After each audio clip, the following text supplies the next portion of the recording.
ఉపాధి హామీ పనిలో వచ్చినటువంటి మా అక్కలకు, అన్నలకు, తమ్ముళ్లకు, పెద్దలకు, మరి ఫీల్డ్ అసిస్టెంట్లకు, నాతో పాటు వచ్చినటువంటి కాంగ్రెస్ పార్టీ గ్రామ, మండల, జిల్లా, రాష్ట్ర నాయకులకు అందరికీ కూడా పేరు పేరున నమస్కారాలు, ధన్యవాదాలు తెలియజేస్తా ఉన్నాను.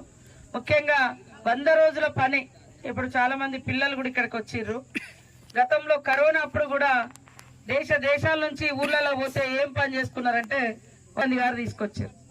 తెలంగాణ ఇచ్చిన తల్లినే సోనియా గాంధీ గారు దాదాపుగా 15 ఏళ్ల క్రితం ప్రజలకు పని ఉండాలి, పనులు దొరకక పస్తులుంటారు, ఎక్కడెక్కడో పట్టణాల పోయి ఊరు పోయి ఆగమైతాండ్రని ఏ ఊర్లో ఆ ఊర్లో ప్రతి సంవత్సరానికి 365 రోజులలో 100 రోజులు పని చేయాలని ఈ చట్టం తెచ్చింది.